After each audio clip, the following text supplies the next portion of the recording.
Nostra. L'investissement, c'est comme une pyramide de verres de champagne. Tout en haut, tu as les bons du trésor américain. Quand la coupe est pleine, ça se déverse dans celui du dessous, qui se déverse dans celui du dessous, qui se déverse dans celui du dessous. Et plus tu mets de champagne, plus tu descends bas dans la pyramide, quoi. Si tu réduis le champagne, tu remplis plus tous les niveaux, quoi. Et donc, les niveaux les plus exotiques, j'ai envie de dire, sont les niveaux les plus fragiles.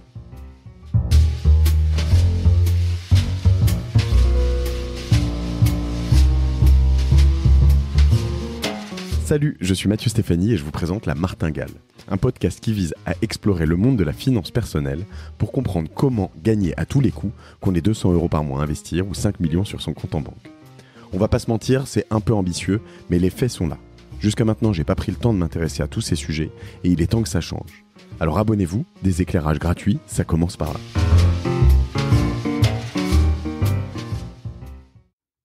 Le désormais rituel, on est parti. Le 3e épisode, tu vois, je crois déjà avec toi, Laurent. Salut, oui. Laurent Puget. Bonjour Mathieu. Ça va ? Bien et toi ? Écoute, au top, oui. J'avais Laura, la productrice de La Martingale, qui me faisait un petit récap. Donc on a fait, nous, l'épisode ensemble 26 et un épisode hors série, en décembre 2019 et l'épisode 45 en décembre 2020. Donc voilà, nous voici au moment où on enregistre en décembre 2021 pour faire un peu le bilan. C'est bien comme la dinde. Voilà, exactement comme la dinde. Tu es la dinde de la Martingale. Je sais pas si Martingale. C'est toi qui l'as dit. Hein. Je vais le garder celui-là, je pense. Ça pourrait être le titre de l'épisode. Non, ça, c'est pas très. C'est pas bien pour ta cred. Écoute, non, je suis hyper content et c'est vrai que on a tous les ans ces épisodes qui sont rafraîchissants et aussi toujours qui nous permettent de nous poser des questions, de prendre un peu de recul, c'est l'idée.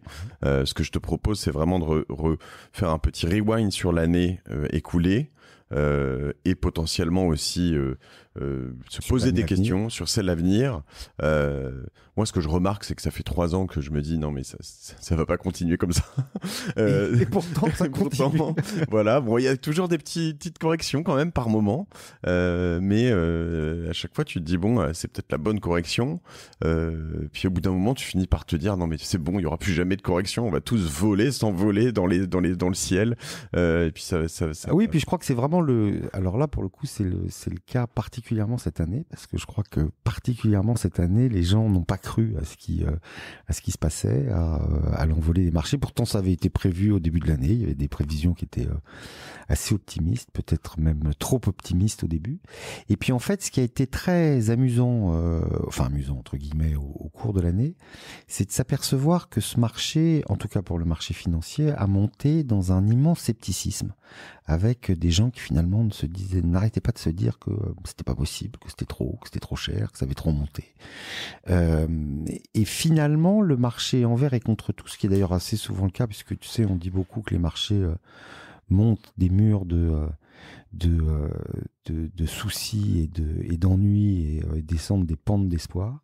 Et contre ce sentiment de marché qui finalement a été très mauvais toute l'année, et le marché a continué à monter, et il a monté en France on est à plus de 20%, en Europe on n'en est pas loin, aux États-Unis c'est à peu près les mêmes performances, même s'il y a eu quelques corrections ça et là, on reste dans un marché qui est très aussi combien tu dis en général? On est une vingtaine de pourcents de hausse sur les grands indices, avec des marchés, on reviendra peut-être dessus, qui sont très polarisés. C'est-à-dire que sous la surface, en fait, c'est des secteurs et des sociétés qui ont particulièrement monté, qui ont particulièrement tiré les indices.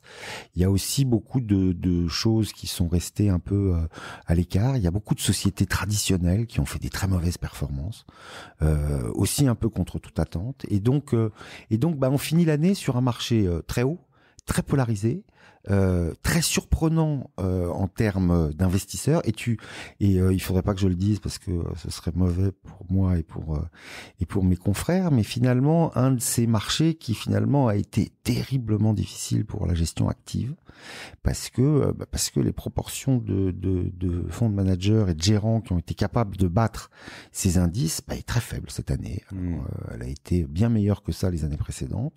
Elle était plutôt assez bonne en Europe, surtout que sans rien dévoiler de très secret, les indices européens ont une grande clémence vis-à-vis des gérants, puisqu'ils ne prennent pas en compte les dividendes. Donc, c'est toujours moins bon ou ça a l'air moins bon que ça ne l'est en réalité. C'est pas le cas des indices américains, tu sais, qui eux capitalisent les dividendes, donc ils montent beaucoup plus vite. Donc, souvent, on a l'impression à tort que les marchés américains sont meilleurs que les marchés européens, mais il y a cette petite différence qui est sensible, puisque c'est quand même 3% par an ou 3,5% par an en composite et en compound, comme on dit, c'est quand même très très important très vite. Mais donc voilà, ça a été une année qui a été une année compliquée pour la gestion active, où les gérants dont je fais partie sont un peu fait des cheveux blancs et un peu et restent quand même un peu à une petite distance des indices. Et une année où finalement on se dit qu'on n'a pas forcément été assez optimiste, et deux, qu'il fallait avoir quelques valeurs que si on n'avait pas dans son portefeuille, c'était très difficile de battre l'indice, quoi. Écoute, je le vois, je représente pas du tout le marché, je le sais à mon humble, mais je le vois sur mes portefeuilles, sur différents, tu vois, je te parlais de certains de mes partenaires qui m'accompagnent, qui sponsorisent la Martingale et puis Génération Duracell depuis quelques temps, dont cette plateforme de trading célèbre, et je regarde mon portefeuille et je vois que j'ai en fait une moitié verte et très verte, on va dire, et une moitié rouge et bien rouge, quoi, écarlate, tu vois, et je vais au moment où je te parle, tu vois, je me fais éclater. Alors, j'ai pas été capable de couper là-dessus, mais les 3 du bas, allez, les 4 du bas, j'ai quoi? J'ai l'argent, sur lequel à un moment j'avais fait dans un épisode un truc, je me suis dit tiens, l'argent pas con, plutôt que l'or, on va regarder, ça a pas beaucoup monté, machin, etc. Moins 21%. Terrible cette année les métaux précieux. Et après je fais une crypto qui s'appelle Dash, moins 40%, tu vois, comme quoi toutes les cryptos ont pas surperformé. Alibaba. Ah, terrible, la Chine, c'était terrible. Alibaba, moins 55%, c'était une belle valeur, mais là, je suis passé là, je suis moins 55 par rapport à mon achat, mais je suis passé de plus 30 à moins 55. J'ai pris super cher. Et Jumia, alors Jumia, c'est un acteur français qui est pas mal en Afrique. J'ai reçu le founder sur Génération Do It Yourself, Sacha Poignonnec. J'étais chaud patate sur son truc et comme quoi tu reçois la personne, mais c'est une toute petite action au Nasdaq en fait, donc qui est quand même sensible à des gros investisseurs, à des gens qui font voilà, et du coup Jumia, je suis moins 76%. Te dire non, que il me reste mon caleçon, mais à peine plus. Voilà, et je te raconterai le Nord après. Mais c'est vrai qu'on est souvent dans des marchés très haussiers, très euphoriques après des périodes un peu compliquées, et on l'a vu aussi bien sur les marchés financiers que sur un marché que tu connais plutôt mieux que moi, qui est le marché du private equity. Il y a beaucoup d'argent, il y a des succès phénoménaux, il y a des affichages de performances qui sont très très bons.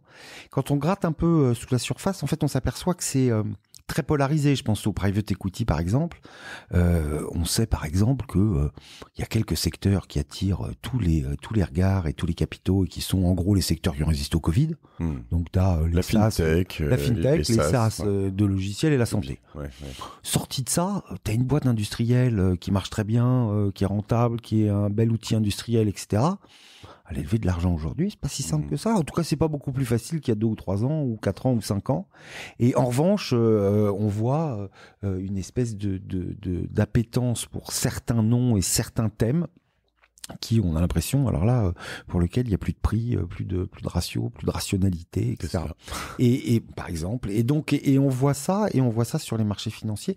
C'est sans vouloir faire l'oiseau de mauvais augure, il y a quand même, et on se posait la question avant de prendre l'antenne ensemble de où on allait, et puis tu disais finalement, l'année dernière on se disait faut peut-être se calmer, puis l'année d'avant aussi, puis ça continue à monter, puis on se dit ça va jamais s'arrêter. Mais il y a quand même un petit parfum de fin de cycle et de changement, un tout petit peu de paradigme, où on a l'impression quand même que notamment cette excès de liquidité qu'on n'avait jamais connu à aucune période précédente est en train de toucher un peu à sa fin, et c'est ce qu'on voit depuis quelque temps avec les signaux d'inflation qui sont de plus en plus importants et de plus en plus prégnants, qui commencent à interroger assez sérieusement les banquiers centraux et alors on va pas couper le robinet demain, mais en tout cas qui sont sûrement sur les années à venir un game changer assez important parce que finalement ou au fond tout ça et toute cette frenzy sur les actifs en tout genre, elle a quand même pour base cet excès absolument phénoménal de liquidité qui a été apporté par les banquiers centraux et qui fait que, à un moment donné, il faut bien les placer quelque part. Alors, une fois que tu as rempli les verres de la finance, les verres de l'immobilier, les verres de... tu passes aux verres des baskets, des montres, des voitures de collection, des crypto-monnaies. C'est ça, mais c'est tout ce que je vois, en fait, cette année. C'est ça qui est vraiment fou. Je voudrais revenir juste sur le haut du panier pour moi, parce que c'est intéressant, juste ce que tu as dit. Tu vois, je me suis pas mis dans Tesla. Et je le regrette finalement parce que quand tu te mettais même en début d'année dans les gros clichés, finalement je les aurais tous eu quand même dans le haut du panier. Exactement. Et là en fait mon haut du panier, moi c'est Bitcoin, Ethereum évidemment, tu vois 144% sur Bitcoin. Je parle pas sur l'année, je parle sur mes investissements totaux, mais en moyenne c'est lissé. Ethereum ensuite 44%, Google 27%. Derrière suit Warren Buffett, donc c'est le Berkshire Hathaway, une réplique de son portefeuille avec 10%, comme quoi c'est valeur sûre quoi. Et puis Amazon 10%. Puis après entre les deux j'ai un ventre mou voilà, qui sont des actions qui font quelques pourcents. Et ce que tu disais juste tout à l'heure, c'est qu'en fait t'as des surperformeurs, des sous-performeurs. Donc ce que j'analyse, en fait, je l'avais pas vu comme ça, mais c'est que j'allais dire si tu as raison, mais en fait, je ne doute pas que tu as raison. Mais c'est qu'en fait, cette année, tout n'est pas monté, quoi. Il y a vraiment des gens qui sont bien fait exploser, du coup, finalement. Absolument. Et des choses qui, a priori, comme tu le disais tout à l'heure, avec des sociétés, des gens qui les représentaient, etc., qui avaient tout pour réussir, qui étaient a priori des tickets gagnants, etc. Ça, c'est beaucoup c'est à la fois, j'allais dire, c'est la beauté du sport, mais c'est aussi c'est la beauté de l'investissement. C'est-à-dire que, quand on parle de répartition du risque, de gestion du risque dans un portefeuille, etc., on n'a jamais raison. Surtout, le timing compte énormément. Il y a des moments, ça veut pas, dans ton portefeuille, ce qui est rouge vif aujourd'hui, ça veut pas dire que c'est des mauvaises sociétés. Ça veut dire que il y en a peut-être qui sont des choses qui ne seront pas les succès escomptés, mais en tout cas, ce sont des choses qui, pour l'instant, n'ont pas forcément attiré l'attention des investisseurs ou qui, comme tu le disais, sont des toutes petites sociétés qui ont eu des données, des éléments techniques, par exemple, des gros investisseurs qui sont sortis, pas forcément parce que c'était pas bien, mais parce que c'était plus dans le spectre, le temps. Ils avaient fait leurs 5 ans. Ils avaient fait leurs 5 ans, etc., et qui ont complètement biaisé la performance, qui parfois n'a pas grand-chose à voir avec la performance opérationnelle. Nous, on l'a vu sur certains de nos investissements, avec des sociétés qui délivrent mieux que prévu, etc., mais qui font rien en bourse parce qu'elles sont sous le radar, parce qu'elles sont pas dans la préoccupation des gros flux, parce que elles ont, comme tu disais, des éléments techniques qui obèrent un peu leur performance. Et en revanche, on a trouvé et on voit que certains titres ont eu encore une fois, des envolées, des suffrages, une appétence, et puis cette espèce de côté qui est toujours à la fois impressionnant et quelque part irrationnel dans la finance, c'est que le succès attire le succès et que à un moment donné, tout le monde veut le même, quoi. Tout le monde veut du Apple, donc ça vaut 3 trilliards de dollars de market cap. Ça continue. Et sur des produits de consommation, finalement, c'est accentué parce que on a tous du Apple entre les mains, donc c'est un truc auquel on pense, on voit, on se dit c'est sûr, c'est trop bien. Donc en fait, tu vas avoir 2 fois plus de personnes qui veulent aller sur Apple, donc mécaniquement, ça va valoir beaucoup plus cher. Exactement. Puis ça devient un stock, ce qu'on appelle un stock momentum, c'est-à-dire que ça ne fait que monter. Donc il y a des fonds qui chassent ces stocks-là, c'est-à-dire qu'ils font que du momentum, qui achètent ce qui monte, donc qui amplifient les choses. Puis on en avait parlé la dernière fois, il y a ce qu'on appelle les ETF, c'est-à-dire ces indices qui répliquent des choses. Et pareil, si il y a un fonds qui monte ou un stock qui monte, il faut l'acheter pour l'ETF parce que les gens achètent l'ETF, donc il faut acheter le stock, etc. Et comme il a monté, il faut acheter.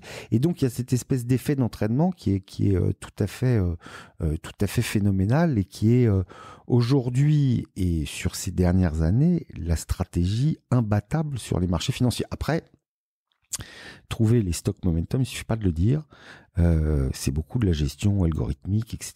Ça se chasse de façon mathématique. C'est pas forcément de la gestion active au sens de ce que tu fais toi, c'est-à-dire d'essayer de trouver des boîtes qui ont un sens auquel tu crois, etc., etc. Mais c'est vraiment de suivre, encore une fois, de suivre le flux et de te dire, c'est cette fameuse phrase américaine, the trend is your friend. C'est-à-dire que voilà, la tendance, si tu suis la tendance, c'est que tu la reproduis. Et on a tous un biais qu'on connaît bien, qui est particulièrement vrai chez les analystes financiers, mais qui est celui de reproduire le passé et de le projeter sur l'avenir. Ce qui a très bien marché aujourd'hui ne peut pas ne pas marcher demain. Et donc, c'est ce qu'on pousse. Et quand tu regardes, c'est marrant parce qu'on est à la période des prévisions pour 2022 et des choix, des analyses, des grandes banques et des choses comme ça. Tu trouves assez facilement au haut de la liste les meilleures actions à avoir pour 2022. T'as beaucoup du Apple, t'as pas mal de Tesla. Voilà, ne prenons pas de risque. Voilà, ne prenons pas de risque avec cette espèce de sentiment que ce qui a été vrai cette année paraît tellement évident au moment où finalement on est à la fin de l'année, ça a monté de façon phénoménale, ça a été le stock de tous les suffrages, etc., que ça ne peut pas changer. Et alors, il y a plein de trucs techniques que j'ai découverts, alors les traders connaissent bien, mais tu vois, j'ai découvert ça récemment dans un thread sur Twitter, notamment sur les stop loss, tu sais, où en fait, quand tu mets sur de la vente à découvert, alors comment ça s'appelle ce truc Les appels de marge. Les appels de marge, ouais, et en fait, le moment où tu as des gens qui vont jouer avec ça, t'achètes margin call. Les margin call, t'achètes un bitcoin, enfin par exemple, c'était expliqué, donc 60 avec un effet de levier x10, donc tu le payes 60 000 $. S'il descend à 54 000, comme tu as ton levier de x10, si tu as investi 10 000, c'est ça, si je dis pas de bêtises. Non, tu mises 6 000. En général, c'est 20%. Tu peux, t'as 20% de couverture, c'est-à-dire que tu mets 20% de la mise. Pour 100, tu payes 20. Ouais. Mais effectivement, si le stock baisse... Et qui descend en dessous, si par exemple on reprend ton 100, tu payes 20, donc, mais c'est possible de le faire x10 sur certains endroits. Ouais, donc pour 100, tu payes 20. Si ton truc à 100 descend en dessous de 80, automatiquement ta position se liquide et toi, tu as perdu tes 20 000 balles. Et toi, tu as perdu tes 20 000. Et donc, il y a des gens qui jouent là-dessus, notamment sur les cryptos, parce qu'ils savent que, en fait, souvent, quand ça arrive aux alentours de certains chiffres ronds, et là, c'était le cas, c'est pour ça que je prenais le 60 000, beaucoup de gens avaient un margin call à 54 000, donc sur un x10, donc à 10%. Et en fait, tu voyais techniquement que dès que le Bitcoin repassait à 54 000, tout d'un coup, ça dégringolait d'un coup parce que plein de positions étaient vendeuses d'un coup, quoi. Absolument. Ça, c'est ce qu'on appelle, je crois que c'est ce qui est le danger des marchés financiers à très court terme. Parce qu'à très court terme, il y a énormément de phénomènes techniques qui échappent disons à l'investisseur moyen, parce qu'il n'a pas accès à ces informations-là, et qui biaisent complètement le comportement d'une action. Voilà. Donc, moi j'ai toujours en tête cette société qu'on avait en portefeuille à une époque, et qui était une très très belle boîte de logiciels allemande, qui était une small cap, qui avait fait de la digitalisation de l'immobilier. Il y avait un très gros investisseur dedans. Un jour, ils ont annoncé une nouvelle qui était pas excellente, mais enfin qui était pas non plus dramatique, et c'était une société qui marchait très très bien. Et pendant 8 jours, 10 jours, le titre a perdu des tonnes, et des dizaines de pourcents par jour, etc. Puis un jour, ça s'est arrêté. Personne n'a vraiment compris pourquoi ça avait autant baissé. C'était juste qu'il y avait un très gros acteur qui tout d'un coup sortait sa position parce que la déclaration qui avait été faite lui plaisait plus, parce que ça rentrait plus dans sa stratégie d'investissement. Ils ont probablement provoqué quelques dépressions nerveuses et des gens qui ont tout vendu en panique en se disant c'est pas possible, machin, etc. Je viens de perdre 15%, 20%, cette boîte vaut plus rien, je me suis complètement planté. Alors que en réalité, d'un point de vue opérationnel, rien n'avait changé. Mais il y avait cet aspect technique ou cet élément technique qui, pendant 15 jours, a fait toute l'histoire de l'action et toute l'histoire de son cours de bourse, et qui n'était pas une donnée publique finalement, qui n'était pas quelque chose que les gens connaissaient, qui était dans le marché, et donc c'était facile de paniquer et de tout vendre, quoi. Au pire, forcément. C'est ça, oui. Mais c'est exactement ça. Et ce que je lis là, c'est aller chercher les stops. Donc, tu Bien vas sûr. chercher les stops. Alors, on et les appuie gens... sur les cours de bourse jusqu'à ce que ça déclenche les stops. Et quand on est short d'une position et qu'on arrive à faire déclencher ça et que donc on déclenche des tombereaux de vente qui sont des bandes techniques, bah, mécaniquement, ça pèse sur le titre. Donc, quand on est short en face, c'est-à-dire qu'on a vendu à découvert, là, pour le coup, on gagne beaucoup d'argent. C'est ça. Et ce que je voyais, On peut c'est mettre que du levier aussi là-dedans, donc ça marche. par rapport à la bourse, putain, c'est fou, tu rajoutes du levier là-dessus. Par rapport à la bourse, le truc de fou sur les cryptos, c'est que ça s'arrête jamais. Donc du coup, tu peux aller vraiment dans des moments désertiques en termes de trading, puisqu'il y a personne qui trade à ce moment-là, Voilà. parce que tu es en pleine nuit pour les États-Unis, très tôt le matin pour l'Asie, et Absolument. puis le week-end. Et ça marche dans l'autre sens aussi. Ouais. Hein. C'est-à-dire qu'il y a certains acteurs qui font s'envoler les cours dans l'autre sens parce qu'il n'y a personne en face pour vendre, pour se mettre en face. Et donc, c'est vrai que le marché à sens unique, ou le marché sans beaucoup de volume, ou le marché qui tout d'un coup se tarit, crée des distorsions qui peuvent être absolument phénoménales. Alors, il y a des gens qui savent en profiter, il faut être très rapide, très bien informé. Voilà, de temps en temps, c'est un peu plus que ça. Mais voilà, c'est...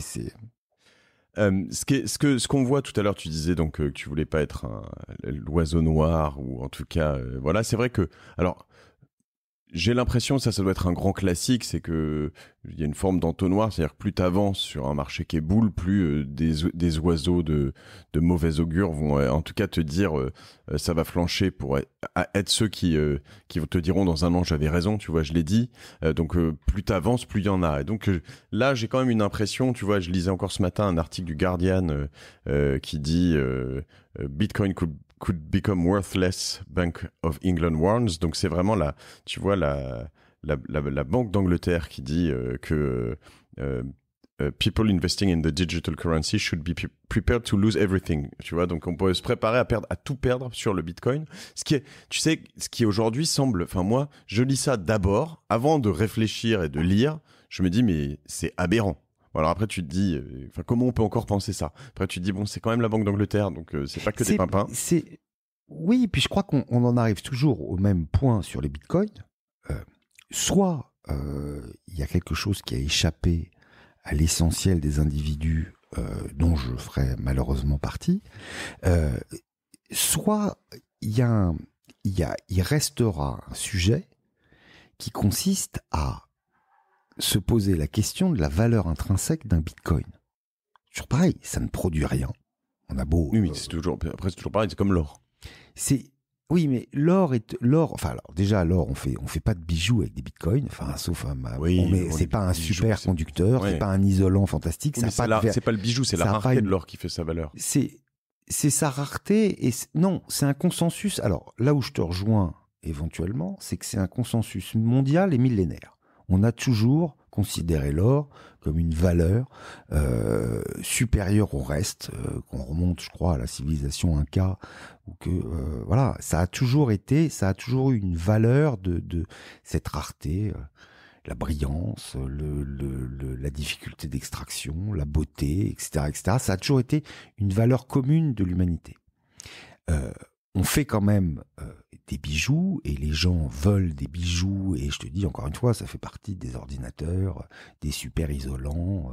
Il y a beaucoup d'applications industrielles de l'or. D'ailleurs, régulièrement, on te dit, voilà, l'or a une valeur industrielle qui est en général un peu en dessous. Alors ça dépend, hein, elle peut être un peu au-dessus ou un peu en dessous des cours de bourse, mais il y a une valeur d'utilité, on va dire, en dehors de sa valeur de...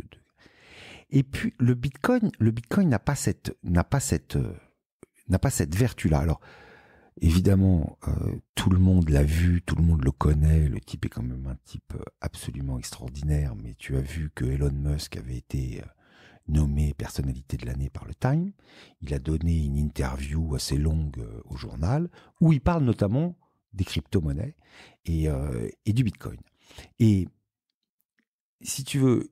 Et il compare notamment le Bitcoin avec le Dogecoin, tu sais, qui est cette monnaie électronique qui avait été créée un peu comme une plaisanterie et comme un moyen de se moquer justement du Bitcoin en disant mais regardez, finalement ça vaut rien, moi je peux en faire une pareille avec une tête de chien et tout va bien comme ça.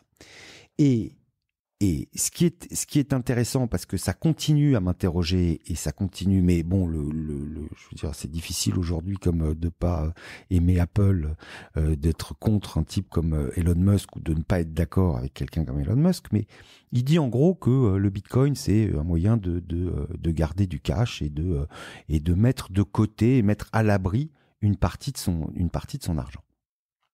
La seule justification qu'on puisse, moi aujourd'hui, hein, à mon petit niveau, que je puisse trouver au Bitcoin, c'est effectivement que c'est pas une monnaie souveraine, donc que ça n'est pas manipulable, que ça ne peut pas être dévalué comme on le fait avec le dollar quand on fait marcher la planche à billets, qu'il n'y a pas de risque souverain derrière, mais aujourd'hui ça reste une formule cryptée avec lequel on peut pas vraiment acheter quelque chose, qui, à part le Salvador, il n'y a pas grand monde qui reconnaisse la valeur du Bitcoin.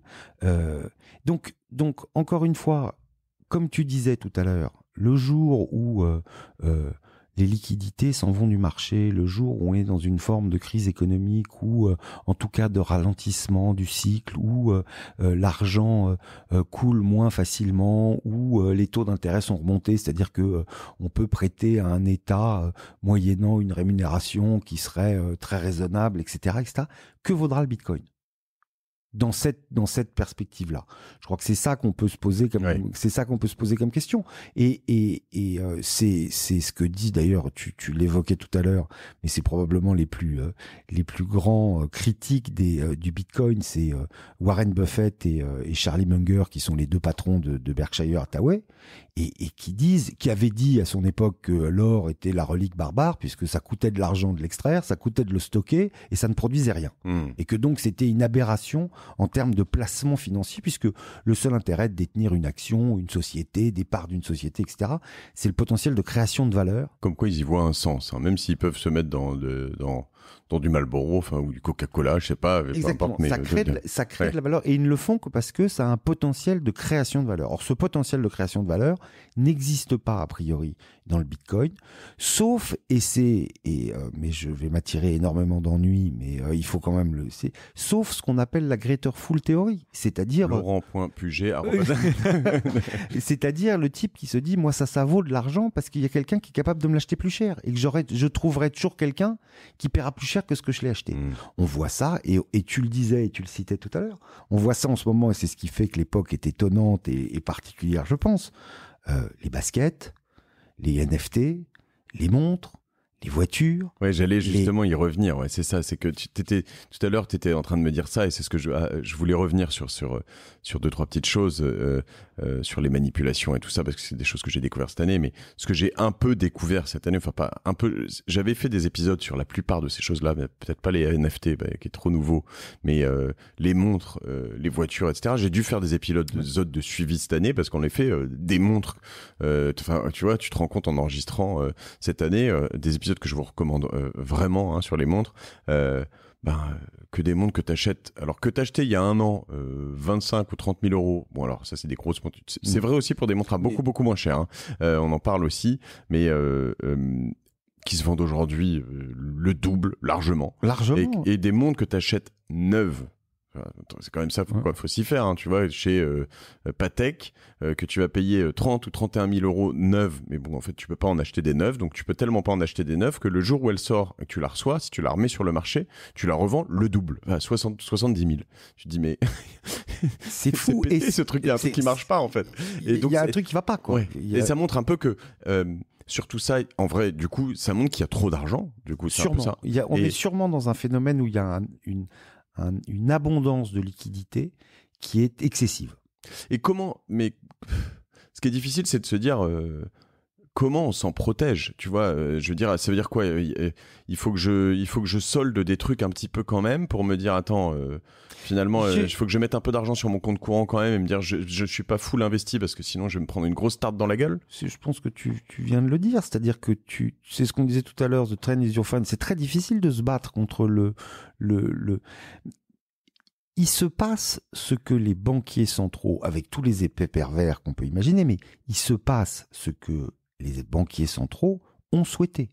C'est-à-dire que la prudence ne rapporte plus rien, voire même elle coûte. Et au contraire, l'audace, le risque, etc., rapporte. Et donc, à un moment donné, c'est un peu excessif. C'est-à-dire que, déjà, ils n'ont pas dit quels étaient les risques qui rapportaient et puis quels étaient ceux qui rapportaient pas. Et ils sont souvent dépassés, comme toujours, par l'inventivité humaine. Et puis, il y a quelque chose dont on avait déjà parlé et qui est un phénomène qui est... un phénomène complètement classique avec l'économie et la finance, qui est que plus il y a d'argent et plus la mauvaise allocation du capital existe, quoi. C'est la théorie de la vessie de Peter Lynch qui t'explique que quand une boîte a trop de cash, elle finit par mal l'investir. Et l'excès de cash entraîne une mauvaise allocation du capital. Mais tant que l'excès de cash existe, je veux dire, il n'y a pas de... Si tu veux gagner de l'argent aujourd'hui, t'as pas 36... T'as pas 30... Maintenant... mettre tout sur le rouge, tout sur le Bitcoin, sans se soucier des risques éventuels que ça représente, ne pas avoir une vraie diversification dont on a déjà parlé ici, avoir peut-être un peu d'or, avoir un peu d'immobilier, avoir un peu de private equity et de sociétés qu'on comprend, de proximité, avoir des sociétés qui sont pas forcément celles qui ont fait 50% cette année en bourse, mais qui restent des très belles sociétés avec des business models qui ont pas, encore une fois, eu le devant de l'affiche cette année, c'est sûrement pas idiot. Maintenant, le jour où il va y avoir une crise, si un jour elle arrive, ce qu'évidemment je ne souhaite pas comme personne, et que tout d'un coup la liquidité venait à se tarir, le choc sera probablement across the board. C'est-à-dire qu'il n'y a pas beaucoup d'actifs qui vont se tirer de la période dans laquelle on est aujourd'hui. Il y en a qui sont plus résilients dans le sens où, je sais pas, alors est-ce que je me rassure en disant ça, mais moi je m'expose pas mal dans l'immobilier. L'immobilier monte et monte assez fortement, mais tu montes pas comme du Bitcoin à plus 100% en 6 mois. Donc a priori, j'ai moins de risque de faire moins 50% en 6 mois sur l'immobilier aussi. Tu as a priori moins de risques on revient un peu à notre histoire. C'est-à-dire que, 1, c'est peu liquide. 2, ça a un sens pour tout le monde qui est très important. 3, on est quand même sur des taux de rendement qui sont totalement aberrants. Enfin, je veux dire, le résidentiel à Paris qui rapporte 1%, alors que ça te coûte quasiment plus cher en charge de copropriété. Il y a quelque chose qui est aussi une distorsion de prix, etc. Le fait que ce soit très facile d'emprunter, qu'on emprunte à des taux très faibles, etc. Et que les rendements sans risque, c'est-à-dire... prenons le Bund allemand à 5 ans et qui a encore un rendement négatif, finalement, le coup d'après, c'est l'immobilier. Donc, on accepte 2% de rendement sur de l'immobilier, alors qu'on l'accepte. Si un jour, le Bund te donne du 5%, ton immobilier va s'ajuster. Et passer de 1,5% de rendement sur du résidentiel à du 5%, je peux te dire que sur le nominal du prix de ton immeuble, tu vas le sentir passer. Mais tu as quelque chose qui est un immeuble, qui a un rendement, dans lequel tu vas tirer un rendement, qui va te rapporter de l'argent, etc.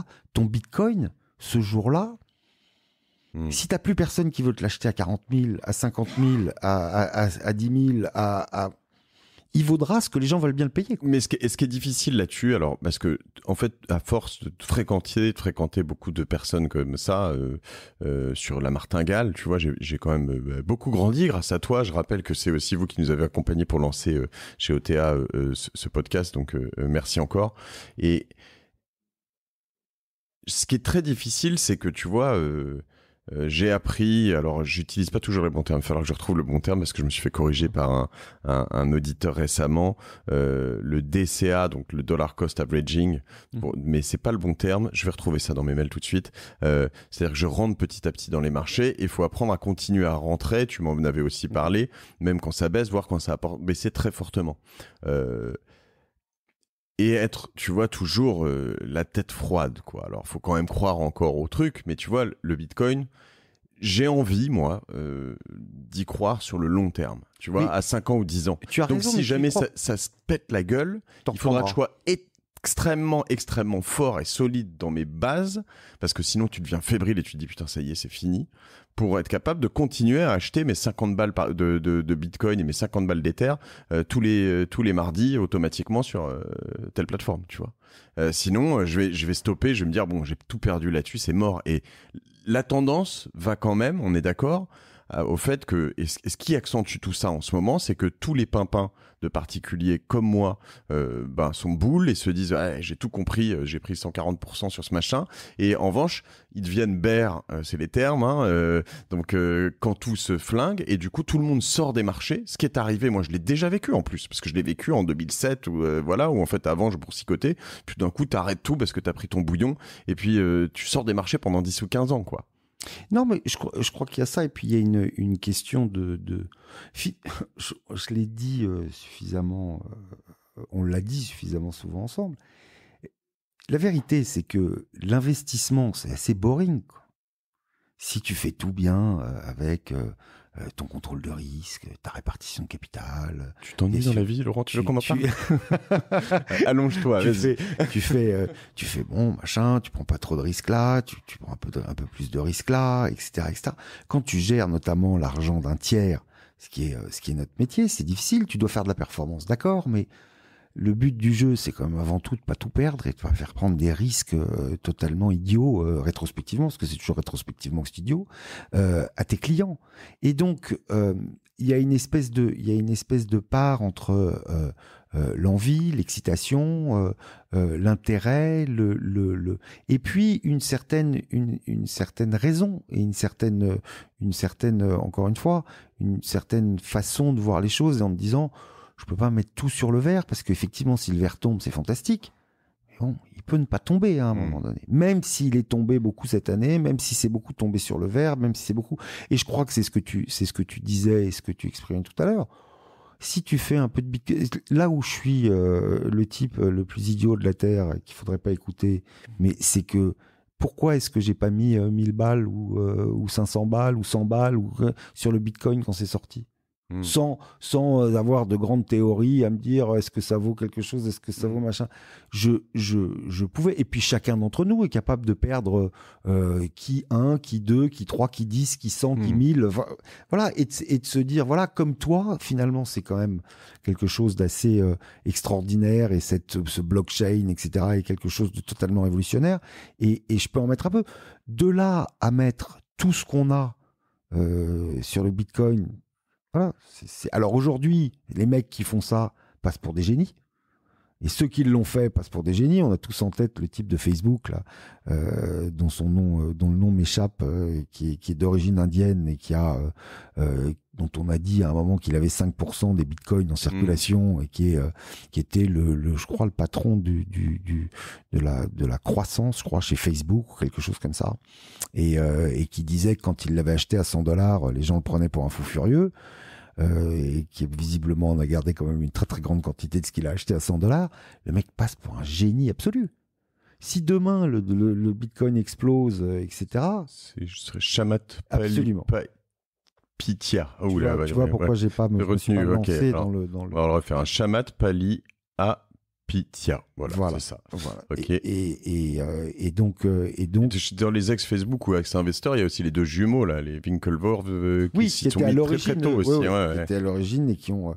Donc voilà, ces gens-là aujourd'hui passent pour des génies absolus, et ils ont, en termes d'investissement, fait des coups. Moi, je regardais la semaine dernière, en écrivant un petit article sur l'environnement de marché, etc. C'est vrai que je regardais les bitcoins, etc. Et même, on parlait du Dogecoin tout à l'heure. Le Dogecoin, ça fait 36 fois la mise depuis le début de l'année. Je veux dire, 36 fois la mise pour quelque chose. Moi, je vais être honnête avec toi, et j'espère que les auditeurs ne m'en voudront pas trop, mais je n'ai jamais fait un investissement qui a fait 36 fois la mise en 10 mois.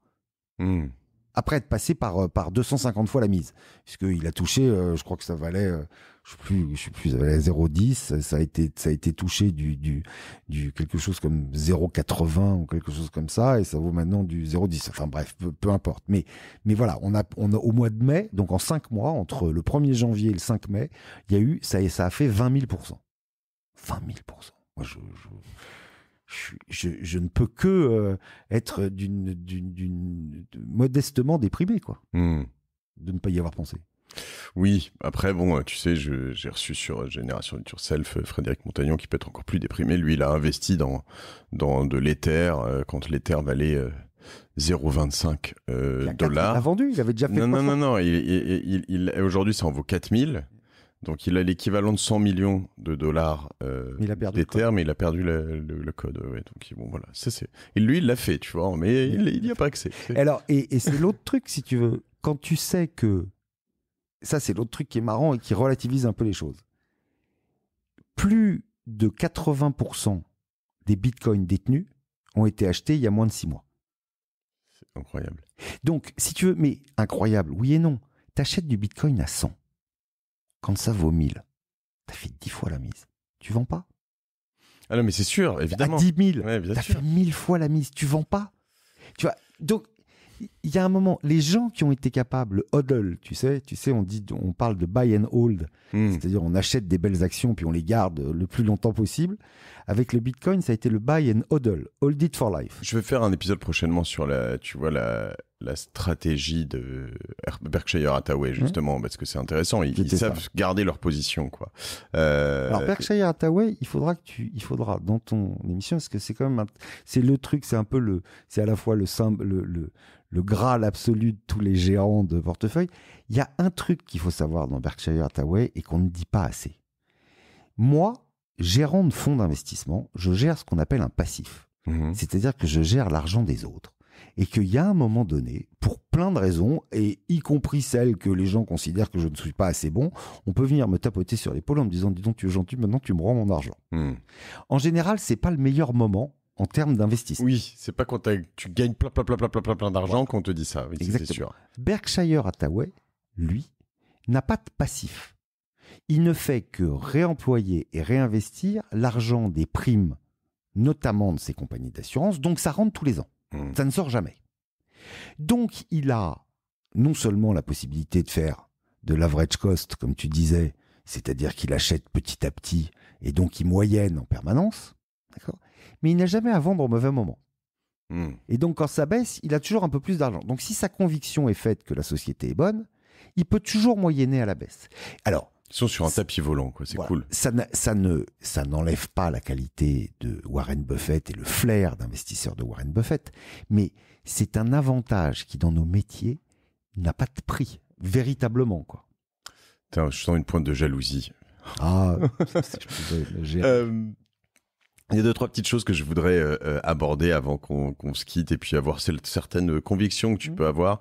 Je vais juste faire un point sur ce que tu dis d'ailleurs sur juste cette difficulté à, tu vois, tu dis je gère l'argent des autres et c'est difficile. Et moi je vois une autre difficulté dans ce média dont j'ai pris l'ampleur cette année un peu plus parce qu'il a grossi. On m'entend faire de plus en plus de warnings. Je gère l'argent de personne, mais je donne pas des conseils. On finit pas à le penser. Donc je fais attention à pas en donner. Et c'est aussi là où je suis content de te recevoir. Et bien, tu vois, pouvoir pointer du doigt tu vois, dans les invests que j'ai fait et toutes ces choses-là. Alors la possibilité de se brûler les doigts sur des cryptos big time, je l'ai fait. Je parlais du Dash. La possibilité de se brûler les doigts sur des actions, etc. Et donc, la responsabilité qu'on a, que beaucoup, en tout cas, je le vois en ce moment, autour de l'univers des cryptos, sur TikTok, sur même des emails ou des choses comme ça, des gens qui font n'importe quoi. Et donc, juste moi, si je dois mettre un warning, c'est, on connaît toujours le truc qui va gagner à tous les coups. Dès que vous voyez ce genre de wording, fuyez. Même si une fois, la personne en question a raison, la fois d'après, vous allez vous prendre un gros bouillon. Donc, faites juste bien attention à ça. Oui, puis c'est une des choses, juste pour confirmer ce que tu dis, c'est une des choses qui est extraordinaire avec cette disruption digitale, c'est que tout d'un coup, le digital, dans beaucoup de domaines, s'est affranchi de beaucoup de la réglementation et de tout ce qu'il y avait comme garde-fou dans ce qu'on va appeler le monde du brick and mortar. Et c'est vrai que probablement, est-ce que ça ne durera pas? Parce que ce sera rattrapé. Les législateurs et les réglementants sont toujours en retard sur la musique, mais malheureusement, ils finissent toujours par la rattraper. Mais c'est aussi un des avantages qui disparaîtra un jour et qui rendra aussi tous ces investissements plus classiques, plus contraints, donc moins participant moins à cette espèce de folie, comme on l'a vu avec ce soit les meme stocks, les bitcoins, enfin pas les bitcoins, mais les crypto-monnaies ou d'autres choses comme ça, où effectivement, t'as des gens qui font du conseil en investissement financier, un peu comme Monsieur Loyal, sans le savoir, mais qui sont du coup, je veux dire, si nous, professionnels, faisions ce genre de choses, ça se passerait pas très bien. C'est ça. Après, dans les choses que je peux voir aussi de plus en plus cette année, c'était quand même des gros changements sur l'accessibilité et même la construction de beaucoup de boîtes. C'est-à-dire que les fintech, j'en parlais tout à l'heure, mais révolutionnent quand même réellement le marché. Oui. C'est-à-dire que, tu vois, j'ai fait des épisodes avec des SCPI, par exemple, qui te balancent du 0% de frais d'entrée parce qu'ils vendent que en direct. Je vais te faire des épisodes sur donc des gens qui vont t'aider à chasser les frais cachés, tu vois, très intéressant, qui vont t'aider à avoir un monitoring en te branchant avec, tu sais, c'est quoi, DSP2, comment ça s'appelait ces normes là, c'est de la banque où tu peux tout connecter désormais, tes comptes en banque, tout, tu dois pouvoir tout connecter, que ce soit BNP Société Générale jusqu'à Generali, tes assurances vie, les nouveaux commerces, même les Coinbase, même les Toro, etc., vont devoir être branchés. En fait, tu peux avoir une console centrale. J'ai reçu Mounir de Finari, par exemple, qui te donne une vision directe de tous tes assets. Tu vois combien vaut ton appartement et ceux que tu as achetés en investissement, combien il te reste à payer, quel est ton rendement. Enfin, tout est visible. Donc aujourd'hui, en fait, moi, ce que j'adore sur la martingale depuis tout ce temps-là, c'est que je vois ce truc bouger petit à petit et quand même assez vite. J'ai l'impression que si je l'avais fait 3 ans avant, en fait, j'aurais pas vu autant de mouvements. C'est-à-dire que là, depuis 2 ans et demi, 3 ans, waouh, tu vois, tous les ans, je découvre des trucs qui sont, très, très, très intéressants. Donc, je trouve que la difficulté dans tout ça, c'est d'être capable de jouer avec ce truc où tu peux autogérer pas mal de choses, tout en n'ayant pas le recul nécessaire des crises potentielles ou des mouvements précédents et de l'expérience. Donc, du coup, très vite, tu te sens un peu bold, quoi. Tu te dis c'est bon, j'ai compris, je sais comment ça marche, et c'est généralement ce moment-là où tu fais n'importe quoi. Oui, je pense que tu as mis le doigt sur ce qui était important. Il y a l'accès a été très très facilité. La digitalisation a facilité de manière colossale l'accès aux investissements financiers, boursiers, etc., de façon incroyable. Maintenant, le fait de pouvoir y accéder sans aucun conseil, alors il y a une grosse partie qui est évidemment un plus et quelque chose de un vrai progrès et qui démocratise l'investissement, qui démocratise l'accès au marché, qui était réservé finalement à des gens qui pouvaient payer des intermédiaires chers, etc., etc. Et ça, c'est sûrement une très bonne chose. Le revers de la médaille, évidemment, c'est que il y a moins de conseils, il y a plus de risques. Que y a moins de garde-fous, en tout cas pour l'instant, parce que encore une fois, le progrès va plus vite que la réglementation et donc elle est toujours un peu en retard, et que donc il y a plein de nouveaux moyens de se brûler les doigts, et qu'il va falloir être soit raisonnable, soit être capable de pas être totalement influencé par des vendeurs de poudre de perlimpinpin et de rêves, et peut-être, et ça c'est je suis un grand optimiste, donc voilà, je pense que les gens qui font sérieusement leur métier, qui dispensent sérieusement un conseil et qui sont des gens honnêtes, ont toute leur place dans ce dispositif, parce que à la limite, j'ai envie de dire que jamais le conseil ne sera aussi nécessaire qu'une fois que l'accès sera libre pour tout le monde à tout, quoi. Oui. Parce qu'il faudra quand même faire un tri, et que tout n'est pas forcément une super opération, un super investissement, et voilà. Mais on en arrive finalement à ça. Et d'ailleurs, c'est plutôt ce que demandent les gens, c'est-à-dire que ils veulent que tout soit simple et que tout soit fluide, mais il reste le conseil. Et que donc ils sont prêts. Alors ils suivent. Il y a des gens qui dispensent le conseil via Twitter, via Instagram. Ils suivent quand on voit un mec comme Elon Musk, qui est quand même encore. Je reviens sur lui. Je sais plus. Je crois qu'il a 60 ou 70 millions de followers. Donc c'est vrai que quand il dit moi j'aime bien les bitcoins, mais j'aime encore mieux le Dogecoin. Le Dogecoin qui prend 25% dans la journée.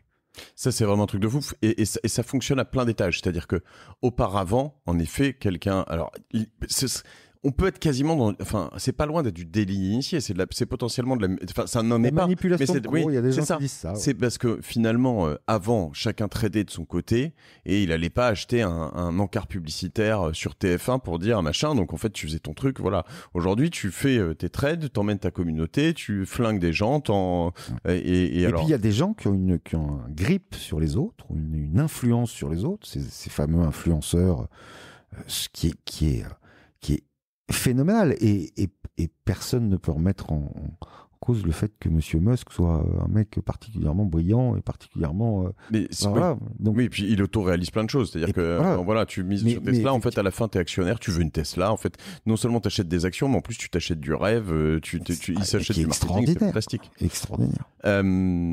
L'autre point que je voulais voir avant de terminer cet épisode, c'est deux grosses tendances que je voyais, que j'ai apprécié travailler, je les avais un peu commencé auparavant, mais sont l'impact, l'ESR, l'écologie, d'une part, et potentiellement un épisode récemment que j'ai fait sur les femmes notamment, et le genderless investing. Sur le premier, je suis à la fois hyper enthousiaste, parce que je me dis c'est évident, puis de toute façon les politiques stimulent tout ça, et à la fois j'ai quand même un peu découvert cette année qu'il y avait presque trop d'argent par rapport au projet en face, donc du coup il y a potentiellement un peu des bulles sur certains trucs, parce que si là j'arrive et que je sors un projet à impact et je dis regardez c'est bien, je suis crédible, j'ai un projet à impact, je cherche 4 millions ou je cherche machin, tout le monde me saute dessus, quoi. C'est sûr et certain. Non, mais je pense que c'est ce qu'on disait à un moment donné et qui est toujours le risque, c'est la mauvaise allocation du capital, l'effet de mode, l'effet de concentration sur un certain nombre de noms, etc. Après, il y a une volonté commune puis je crois des gens avant tout, si tu veux, de faire un peu plus attention à la planète, de faire un peu plus attention à un certain nombre de points d'égalité, de déséquilibre que la société a véhiculé pendant des années, etc. Et aujourd'hui, et comme toujours d'ailleurs, il y a deux leviers qui sont phénoménaux dans ces domaines-là, c'est le fisc et l'investissement, parce que l'épargne dans le monde dans lequel on vit, dans un système financiarisé, l'épargne représente des leviers et des montants et des flux qui sont absolument colossaux. Donc ensuite, il y a une politique volontariste de direction, de contrainte pour un certain nombre de choses, avec tous les risques que ça implique et tous les biais que ça implique. C'est-à-dire, comme tu dis, de gens qui en profitent, de gens plus malins que les autres, qui ont trouvé comment ça marchait avant les autres et qui en profitent pour leur propre profit sans avoir forcément en vue le bien de la planète au bout du compte, mais plutôt l'augmentation de leur compte bancaire.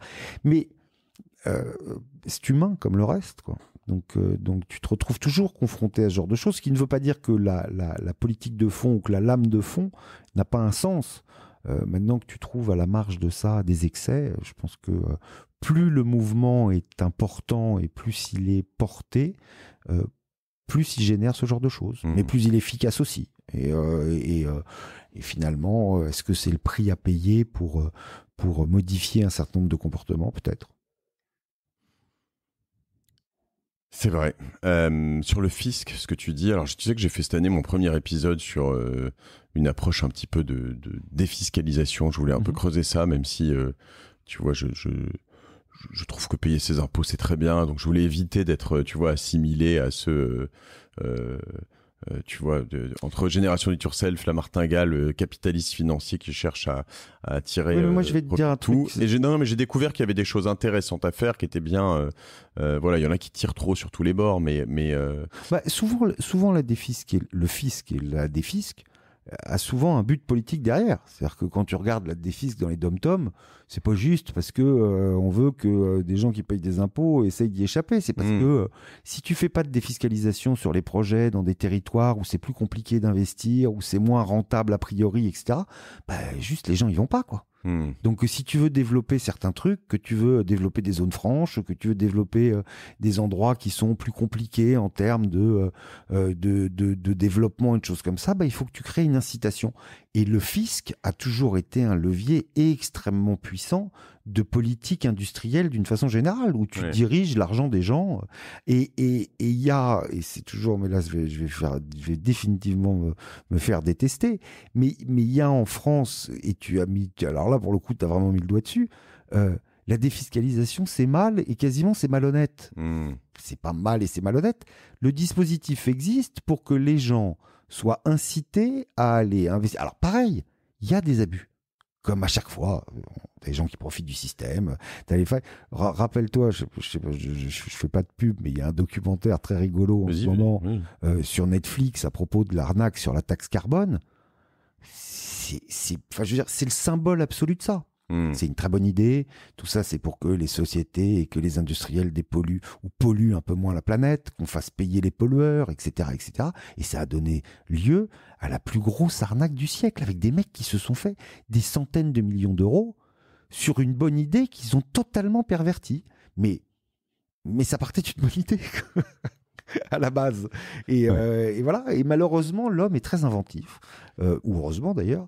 Et donc, aussi bien les choses se développent plus qu'on ne pouvait l'imaginer, et aussi bien parfois, parfois c'est tordu et utilisé et de manière un peu perverte, quoi. Est-ce que si je te dis que mon sentiment sur 2022,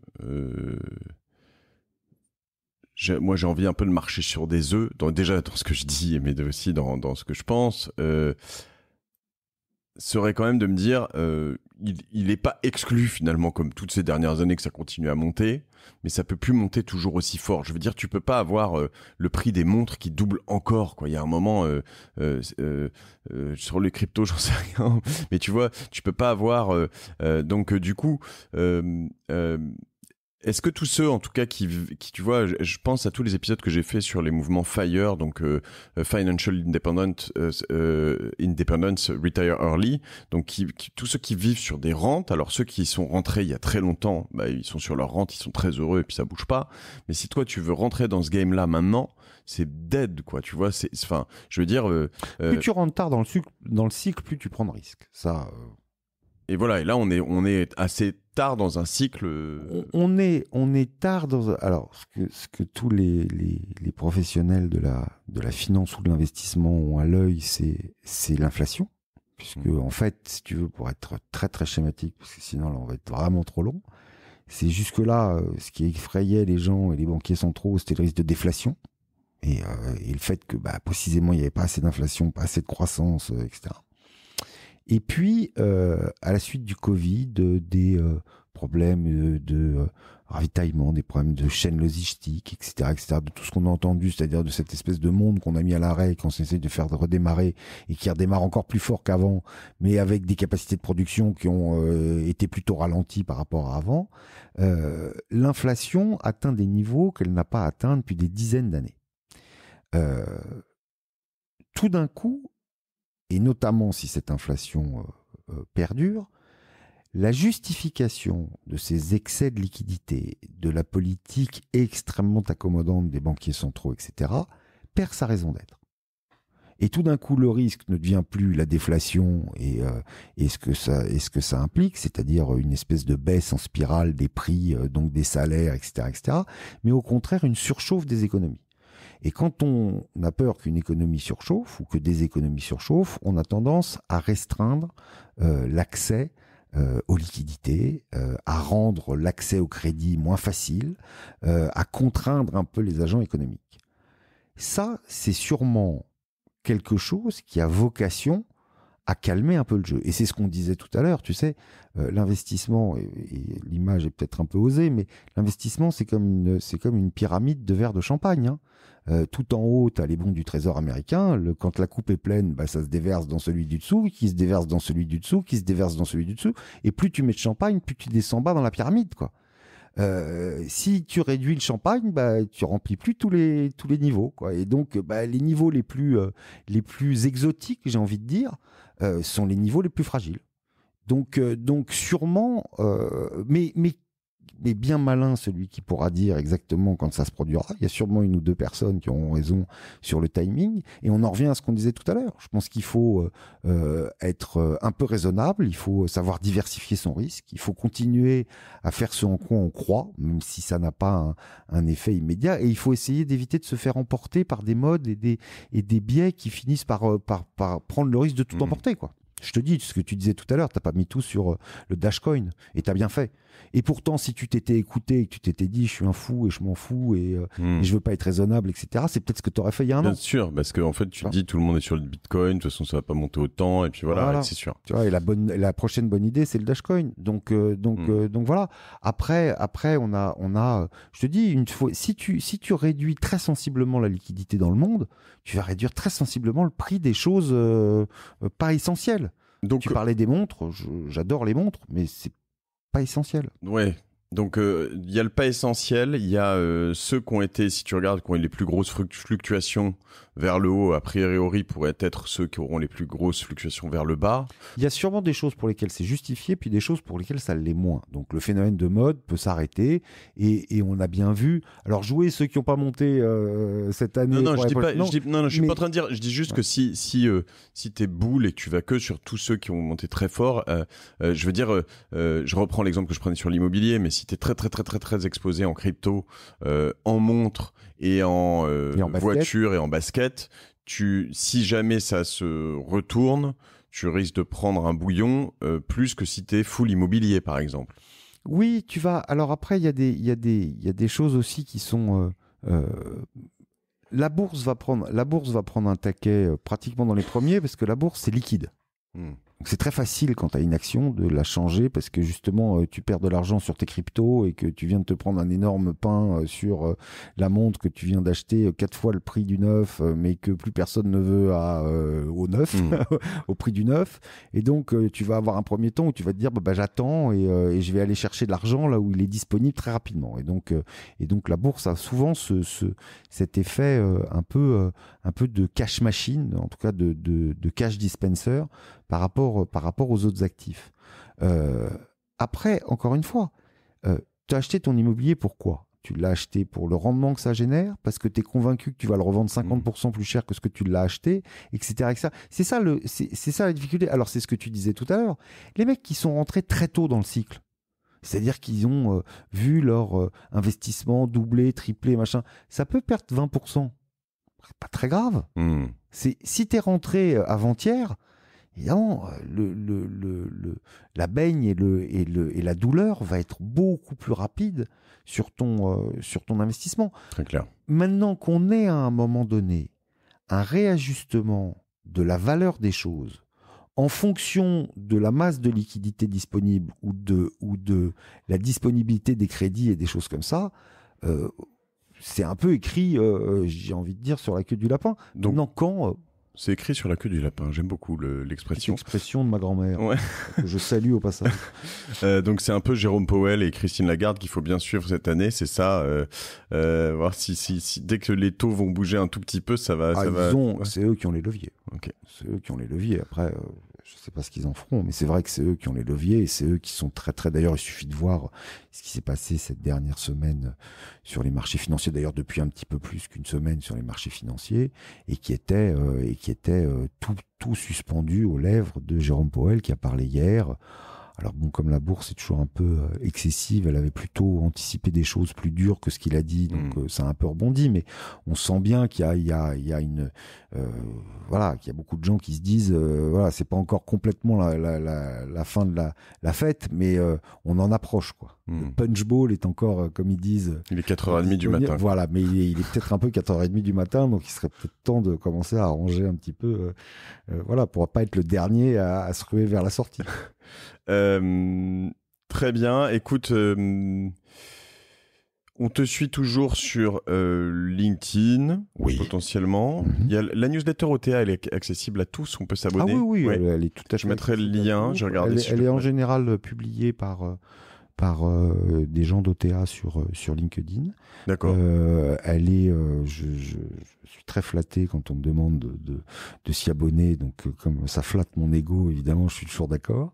Voilà, ça reste une petite chronique d'humeur que j'essaye d'écrire une fois par semaine et qui vaut ce qu'elle vaut et que je suis ravi évidemment de partager avec qui me fait l'honneur de me lire. Très bien, on mettra le lien sur la page. C'est par le biais faut t'envoyer un mail ou faut On envoie un mail à contact@otacapital.com, voilà. Qui est un peu la boîte générique et qui est suivi par des gens qui sont plus attentifs que moi et qui laissent moins passer éventuellement les emails sans y faire attention, mais à culpa.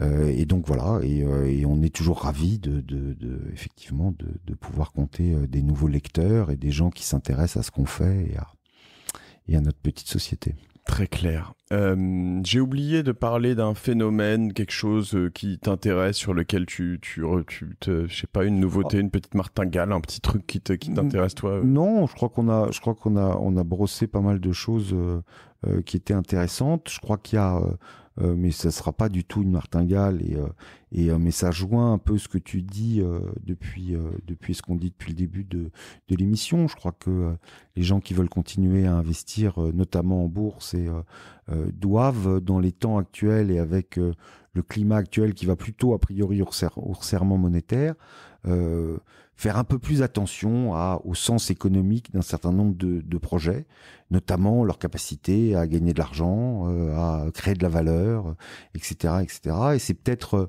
ce qui va finalement, qui a été assez décrié ces dernières années, ou en tout cas qui n'a pas été dans le haut de l'affiche ou dans le Ivy League des performances, mais qui pourrait peut-être revenir de façon un peu plus classique ou un peu plus traditionnelle, si tant est que, comme le disent certains, tous les paradigmes anciens n'ont pas été pulvérisés par la digitalisation, quoi. Mais donc voilà, je pense que le temps est venu peut-être de regarder un peu plus ça et de faire un peu plus attention à ce genre de choses qui sont un tout petit peu moins dans la tendance et dans le momentum, mais qui sont des repères plus classiques de l'investissement, mais qui valent peut-être le coup d'être regardés à nouveau. Sans oublier donc les deux expressions du jour, c'est quoi? The trend is your friend. Et c'était écrit sur la queue du lapin. Voilà. Alors, et plus à rapprocher de ma grand-mère que des marchés que des hautes sphères de la finance. Merci Laurent Puget, toujours un plaisir d'analyser tout ça, de prendre ce petit moment de recul, de regarder un peu, tu vois, en parlant, je faisais défiler tous les épisodes de l'année et je me disais ouais, c'est marrant, on voit un peu ces tendances et toutes ces choses-là, on vit une période qui est extraordinaire, complètement extraordinaire et qui restera à mon avis comme quelque chose d'assez particulier, sauf si encore une fois tout a changé et que les anciens paradigmes ne reviendront jamais. J'y crois pas beaucoup. Après, de là à donner une date de retour des anciens paradigmes et des choses plus classiques, j'en serais bien incapable. Sinon, d'ailleurs, je n'aurais besoin de personne et je serais seul sur ma montagne à attendre. Tirer sur une montagne, toi, du coup. Tirer sur une montagne pour le changement climatique. Notamment pour éviter les inondations. Et voilà, mais le tout est différent et ça a changé. C'est voilà, tout ce qu'on connaissait avant a disparu et les règles de bon sens, etc. Je n'y crois pas fondamentalement, même si ça peut être twisté et ça peut être différent pendant très longtemps et que des tendances comme ça peuvent perdurer beaucoup plus longtemps qu'on aurait pu l'imaginer. Au départ. Voilà, pas d'oracle sur la martingale. En revanche, beaucoup de bon sens. Voilà, restez boule, soyez pas trop bear en tout cas. Et puis en tout cas, allez-y toujours tranquillement. Voilà, on voit que c'est les bonnes stratégies. Voilà, en répartissant votre risque et en écoutant la martingale, parce que quand même, moi, je voulais te féliciter pour le parcours de cette émission que j'étais évidemment ravi d'initier avec toi, mais je suis très à la fois impressionné et content de son parcours et du succès qu'elle a et de ce que vous avez réussi à apporter au monde de l'investissement pour des gens qui sont pas qui tout d'un coup y trouvent à la fois un accès et une compréhension qui n'était pas forcément évidente jusque-là. Donc un grand bravo. C'est super sympa. Écoute, merci Laurent Puget. Donc voilà, tous un OTA Capital. Tu vois, je vais te renvoyer l'ascenseur. OTA, vous y allez, vous les contactez. Il y a plusieurs fonds que vous gérez en propre et puis aussi des fortunes. Donc si jamais vous avez une certaine fortune de toute taille, eh bien voilà, contactez Laurent et OTA. Moi, j'ai cette chance en effet d'avoir pu découvrir tout ça et de m'y intéresser maintenant de manière assez, tu vois, avec beaucoup de passion et c'est cool, tu vois, découvrir cette année encore les NFT, des choses comme ça. Tu sais qu'on a fait un NFT La Martingale cette année, quoi. Et voilà, donc on continue. Merci à toi, merci à vous, merci de votre soutien. Bienvenue d'ailleurs. Tiens, je vais faire un petit coup de projecteur. On a une nouvelle podcasteuse que j'ai reçue il y a un peu plus d'1 an sur La Martingale donc ce podcast s'appelle Richissime Podcast et donc voilà, on l'accueille sur notre label Orso Media et voilà, c'est Delphine Pinon sur richissime.net. C'est vraiment très cool aussi, donc si vous n'avez pas assez de La Martingale, vous voulez d'autres points de vue, eh ben c'est bien de confronter tout ça, donc je vous le recommande vivement. À plus à tous, bonne année 2022 et puis on retrouve Laurent Puget dans 1 an, quoi. Salut. Écoute, avec grand plaisir, je note ça dans mon calendrier tout de suite. Salut. Merci Mathieu.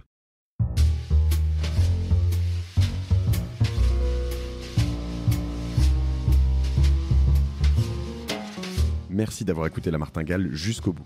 Si cet épisode vous a plu, n'oubliez pas de le partager autour de vous, de vous abonner à la newsletter sur lamartingale.io et si vous trouvez 5 petites minutes, de mettre une note 5 étoiles ainsi qu'un commentaire sur Apple Podcast.